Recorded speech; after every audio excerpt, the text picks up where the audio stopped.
इस बुलेटिन के प्रस्तुतकर्ता हैं टारगेट आईएएस कोचिंग। आपकी सफलता ही हमारा लक्ष्य।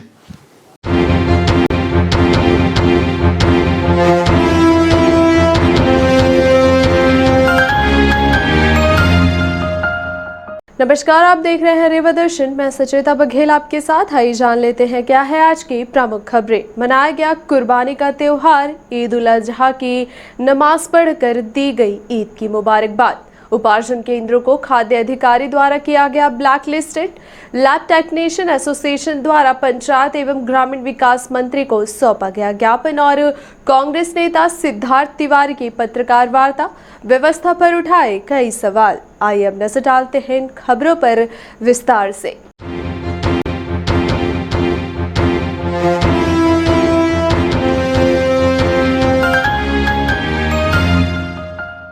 मनाया गया कुर्बानी का त्योहार। ईद उल अजहा की नमाज पढ़कर दी गई ईद की मुबारकबाद। कुर्बानी का त्योहार ईद उल अजहा की नमाज देश सहित रीवा के मस्जिदों एवं ईदगाह में शासन के गाइडलाइन के अनुसार पढ़ी गई। ईद मनाने Rewa collector doctor Ilaiyaraaja T द्वारा शहर की साफ सफाई की व्यवस्था एवं विद्युत विभाग की व्यवस्था को चाक चौबंद रखने निर्देश दिए गए थे।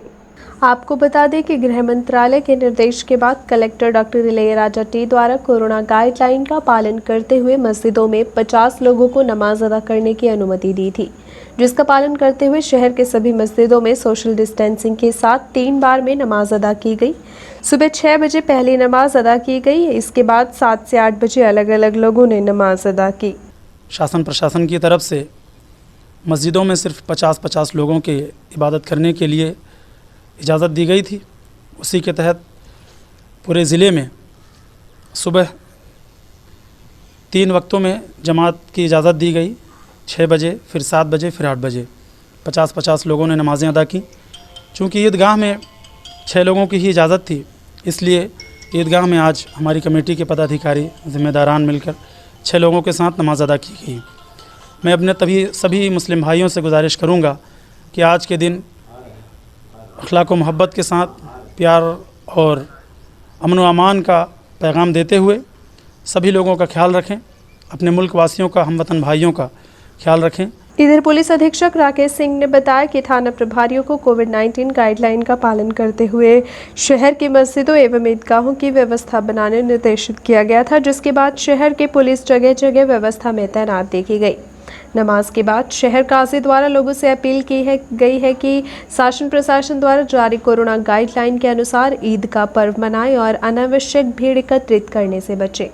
उपार्जन केंद्रों को खाद्य अधिकारी द्वारा किया गया ब्लैक लिस्टेड। जिला स्तरीय उपार्जन समिति द्वारा लिए गए निर्णय के परिप्रेक्ष्य में जिले के 11 उपार्जन केंद्रों को ब्लैक लिस्टेड किया गया है। जिला आपूर्ति नियंत्रक एमएनएच खान ने बताया कि रबी उपार्जन वर्ष 2021-22 में गेहूं उपार्जन के दौरान उपार्जन केंद्रों में आवश्यक व्यवस्था न होने, गेहूं का परिवहन समय पर न करने तथा निर्देश दिए जाने के बाद भी कार्य में सुधार न लाने को गंभीर अनियमितता पर उपार्जन केंद्रों को ब्लैकलिस्टेड किया गया है।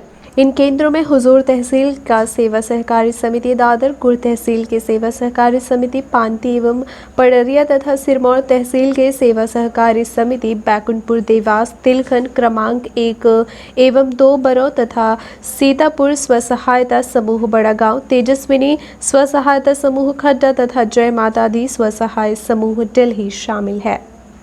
लैब टेक्नीशियन एसोसिएशन द्वारा पंचायत एवं ग्रामीण विकास मंत्री को सौंपा गया ज्ञापन। पार्टी बैठक के सिलसिले में रीवा पहुंचे मंत्री रामखेलावन पटेल एवं पूर्व मंत्री व रीवा विधायक राजेंद्र शुक्ल को एसोसिएशन हेल्थ सर्विस जिला इकाई रीवा द्वारा ज्ञापन सौंपा गया। जिले भर के समस्त शासकीय लैब टेक्नीशियन अपनी विभिन्न मांगों को लेकर मंत्री रामखेलावन पटेल एवं रीवा विधायक राजेंद्र शुक्ल को टेक्नीशियन के पद का नाम मेडिकल लैब टेक्नोलॉजिस्ट किए जाने तथा वेतनमान का पुनः निर्धारण पूर्व के मुताबिक स्वास्थ्य विभाग कैडर के वेतनमान ग्रेड पे में बदलाव समेत अन्य मांगे की गई हैं।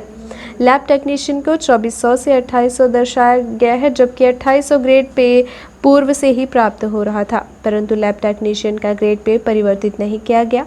इस संबंध में कर्मचारी आयोग के साथ फरवरी 2020 में हुई बैठक में भी अवगत करवाया गया था, परंतु अभी तक कोई निर्णय शासन द्वारा नहीं लिया गया।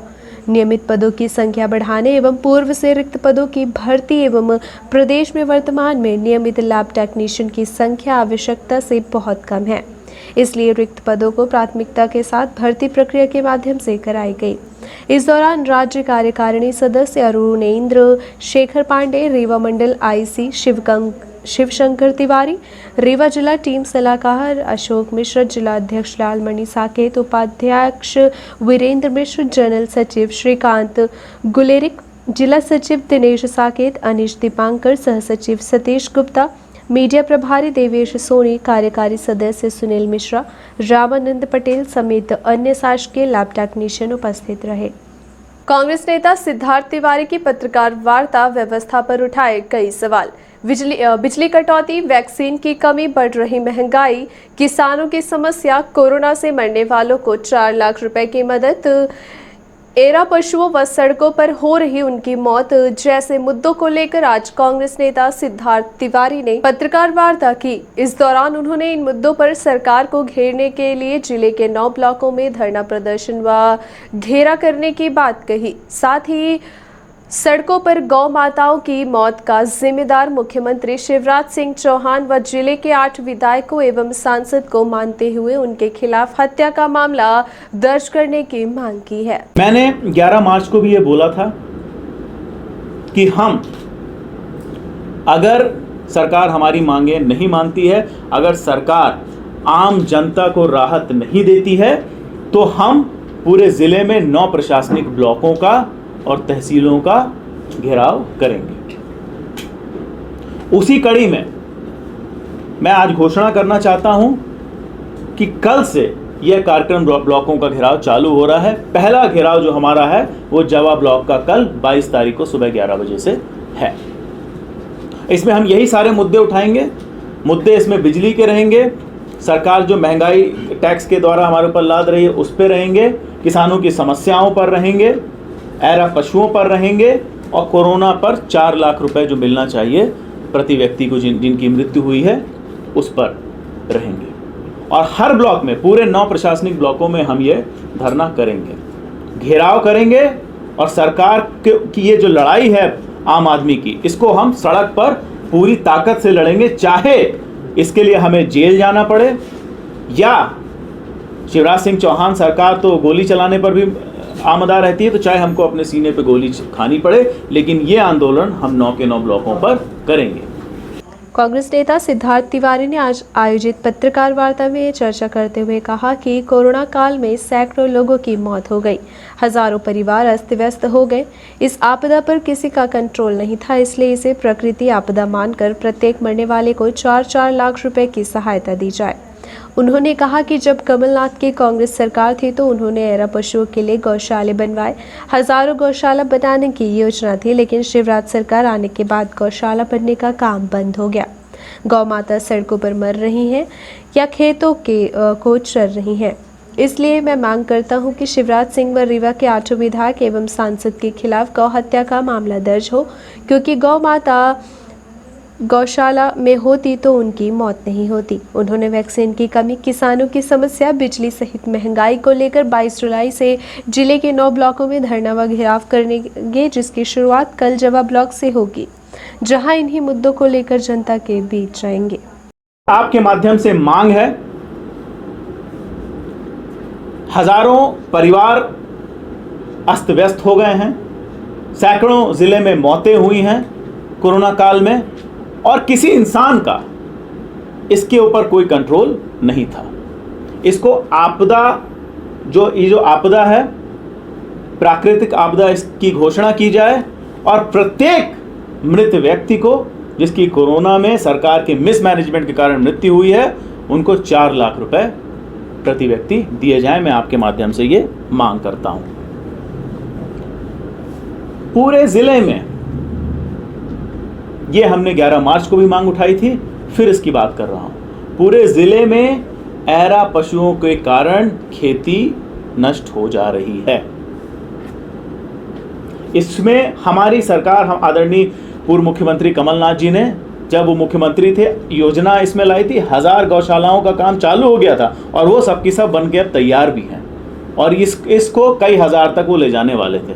जैसे ही चोरी पर बनी शिवराज सिंह चौहान जी की सरकार आई, ये सारी गौशालाओं का काम बंद हो गया, बल्कि जो अच्छे से चल रहा था वो भी पूर्ण नहीं हो पाया समय पर। इस कारण से ऐरा पशु रोड में है, किसानों के खेत चल रहे हैं, और मैं एक आरोप लगाता हूं और आपके माध्यम से मांग करता हूं कि शिवराज सिंह चौहान जी के ऊपर गौ हत्या का मुकदमा चलना चाहिए, और न केवल शिवराज सिंह चौहान जी के ऊपर, 8 विधायक और सांसदों के ऊपर भी भारतीय जनता पार्टी के चलना चाहिए। क्यों?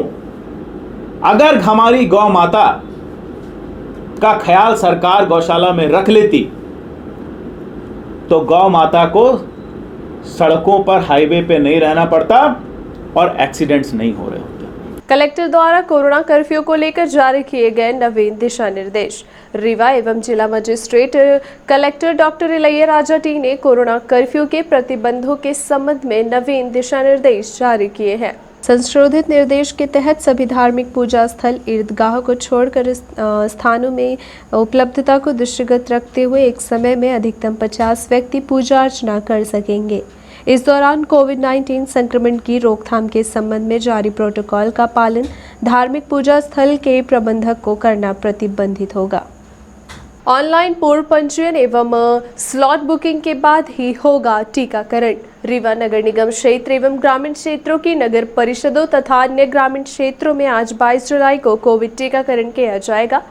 रीवा शहर के नगर निगम क्षेत्र अंतर्गत स्थापित 17 टीकाकरण केंद्रों में प्रातः 9 बजे से शाम 4 बजे तक केवल ऑनलाइन पूर्व पंजीयन एवं स्लॉट बुकिंग के बाद ही प्रथम एवं द्वितीय डोज की कोविशील्ड वैक्सीन लगाई जाएगी। सायंकाल 4 बजे के पश्चात शेष बची वैक्सीन की उपलब्धता के आधार पर ही ऑन द स्पॉट पंजीयन करके टीकाकरण किया जाएगा।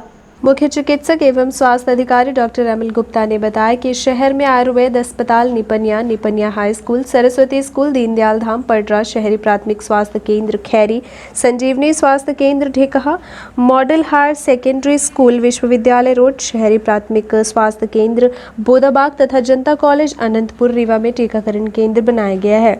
इसी तरह सरस्वती स्कूल इंदिरा नगर, गायत्री स्कूल अरुण नगर, प्राथमिक स्वास्थ्य केंद्र तेहरा, पीके स्कूल सिरमौर चौराहा, मानस भवन शिल्पी प्लाजा के पास, संजय गांधी अस्पताल के मनोरोग विभाग, Sindhu Bhavan, Swami Vivekananda school, चिरौला colony, ward क्रमांक 32, नंद छाया भवन, सोनी बिल्डिंग के पास में टीके लगाए जाएंगे। इसके अतिरिक्त मेडिकल कॉलेज के मनोरोग विभाग, सिंधु भवन तथा गोविंदगढ़, रायपुर, करचुलियान, गंगेव, त्योथर, चाकघाट, जवा, सिरमौर, सिमरिया, नई गढ़ी, मऊगंज व हनुमना के सामुदायिक स्वास्थ्य केंद्रों में कोवैक्सीन का केवल द्वितीय डोज का टीका भी लगाया जाएगा। मेडिकल कॉलेज एवं सिंधु भवन में कोवैक्सीन का द्वितीय डोज ऑनलाइन पूर्व पंजीयन के आधार पर ही प्रातः 9 बजे से शाम 4 बजे तक लगेगा। विंध्य प्रदेश ऑटो यूनियन संघ द्वारा एसपी को सौंपा गया ज्ञापन। विंध्य प्रदेश ऑटो यूनियन संघ के तत्वावधान में शहर के ऑटो चालकों ने बड़ी तादाद में एकत्रित हुए और ऑटो चालकों के लिए रूट तय किए जाने समेत अन्य समस्याओं को लेकर सड़कों पर उतरकर विरोध प्रदर्शन किया और रीवा एसपी को ज्ञापन सौंपा और मांग की है कि जब तक रीवा महानगर नहीं बन जाता तब तक ऑटो चालकों के लिए रूट तय करना गलत बात है। विंध्य प्रदेश ऑटो यूनियन संघ के संरक्षक मुनीन्द्र तिवारी ने ज्ञापन के माध्यम से मांग की है कि ऑटो चालकों से रूट तय किए जाने के नाम पर ऑटो में स्टिकर लगाकर की जाने वाली वसूली बंद की जाए तथा ऑटो चालकों के लिए शहर के विभिन्न चौराहों पर ऑटो स्टैंड निर्धारित किया जाए। कोरोना काल के बाद डीजल पेट्रोल की महंगाई को मद्देनजर रखते हुए ऑटो का किराया बढ़ाया जाए तथा नगर निगम द्वारा की जाने वाली अवैध वसूली को भी बंद किया जाए। आरटीओ द्वारा परमिट, फिटनेस व लाइसेंस के नाम पर अवैध वसूली पर भी प्रतिबंध लगाए जाए। वहीं सिटी बसों को अपने रूट पर ही चलने की व्यवस्था बनाई जाए। अभी तो कई मुद्दे हैं, लेकिन जो त्वरित सवाल है, अभी मैं मुनीन्द्र तिवारी इसका विंध्य प्रदेश ऑटो यूनियन का संरक्षक होने के नाते बताना चाहता हूं कि अभी कुछ दिन पहले से यातायात डिपार्टमेंट की तरफ से एक स्टिकर लगाया जा रहा है। 5000 ऑटो चालक हैं, 100 रुपये में स्टिकर लगाया जा रहा है, रूट तय किया जा रहा है कि कौन कहाँ चलेगा। चूँकि ये महानगर नहीं है और रूट के अनुसार ऑटो वाले जो फाइनेंस करा कर ऑटो निकाले हैं वो नहीं जी सकते हैं। सब पढ़े लिखे नौजवान ऑटो चला रहे हैं। बेरोजगारी है पूरे रीवा में, विंध्य क्षेत्र में, तो इसलिए हमारी पहली मांग है कि इस तरह रूट वाला जब तक ये महानगर न बन जाए, जब तक ललितपुर सिंगरौली रेलवे लाइन न चालू हो जाए, तब तक ये रूट वाला जो सिस्टम चालू न किया जाए और ये 100 रुपये की अवैध वसूली न कराई जाए, इसे बंद किया जाए। ऐसा मेरा बड़े अधिकारियों से, खास तौर से आईजी साहब को ज्ञापन देंगे और उनसे हमारी ये मांग है। ज्ञापन में आप लोगों ने बताया है कि मिसबिहेव होता है पुलिस की तरफ से और पैसे लिए जाते हैं या जो भी संबंधित शिकायतें हैं, और ये गलत रूट पे जो स्टिकर चिपकाए जा रहे हैं वो बंद होना चाहिए। जो भी आप लोगों की मांगे हैं, ये वरिष्ठ अधिकारियों के आदेश से हो रहा है ये रूट सिस्टम, तो इसका फिर वरिष्ठ अधिकारियों के सामने हम रखेंगे। जो भी आदेश होगा, वैलिड आदेश या जो भी, आप लोगों को भी बीच में रखा जाएगा। जो भी आदेश होगा उस पर कार्रवाई होगी। ऑटो चालक कह रहे हैं चालानी कार्रवाई होती है। ऑटो चालकों का जैसे जहाँ तक मानना है कि उनके साथ गलत चालानी कार्रवाई होती है। हमारा निवेदन ये है कि बगल में सवारी ना बैठाएं, ओवरलोड ना चलें और बिना नंबर के ना चलें। तो मेरे ख्याल से बहुत कम चालान होंगे। अगर इसके बाद भी चालान गलत होता है आपके साथ तो आप हमें शिकायत कर सकते हैं। ऐसे बहुत से ऑटो चालक हैं जो वर्दी भी नहीं लगाते हैं, और हमारा सबसे निवेदन है कि वर्दी लगाएं, नेम प्लेट लगाएं, निर्धारित अपने रूट पर चलें, या जो भी आपकी पॉसिबिलिटी है, जो आप बेस्ट से बेस्ट पब्लिक के साथ भी आप भी मिसबिहेव ना करो। ऐसा बिहेव करो कि आपका परिवार जा रहा है, ऐसा बिहेव आप करो उनके साथ भी, उनको भी सुरक्षित महसूस हो। बहन उचित मूल्य की दुकानों में योजना से संबंधित फ्लैक्स एवं बैनर लगाए, कहा collector doctor Ilaiya Raja T ने। Rewa collector doctor Ilaiya Raja T द्वारा निर्देश दिए गए हैं कि राष्ट्रीय खाद्य सुरक्षा अधिनियम में एवं प्रधानमंत्री गरीब कल्याण अन्न योजना अंतर्गत दिए जाने वाले खाद्यान्न का अधिक से अधिक प्रचार करने के लिए प्रत्येक उचित मूल्य दुकान में फ्लैक्स एवं बैनर अनिवार्य रूप से लगाए जाए। कलेक्टर ने बताया कि राष्ट्रीय खाद्य सुरक्षा अधिनियम के अंतर्गत हितग्राहियों को प्रतिमाह 5 किलोग्राम खाद्यान्न, गेहूं एवं चावल का वितरण उचित मूल्य दुकानों के माध्यम से किया जाता है। प्रधानमंत्री गरीब कल्याण अन्न योजना के अंतर्गत भारत सरकार द्वारा 5 किलोग्राम अतिरिक्त खाद्यान्न प्रतिमाह प्रत्येक हितग्राही को निःशुल्क दिया जाता है। भारत सरकार द्वारा मई 2021 से नवंबर 2021 तक खाद्यान्न वितरित कराए जाने के निर्देश हैं। केंद्र शासन द्वारा जुलाई से नवंबर माह तक प्रधानमंत्री गरीब कल्याण योजना के अंतर्गत पात्र अधिकारी परिवारों को अतिरिक्त खाद्यान्न का आवंटन 5 किलोग्राम प्रति सदस्य के मान से वितरित किया जाएगा। उन्होंने कहा है कि इस योजना का अधिक से अधिक प्रचार करने के लिए प्रत्येक उचित मूल्य की दुकानों में फ्लैक्स एवं बैनर लगाए जाएं। ये थी आज की प्रमुख खबरें। आगे की खबरों के लिए बने रहे रीवा दर्शन के साथ। दीजिए हमें इजाजत। नमस्कार।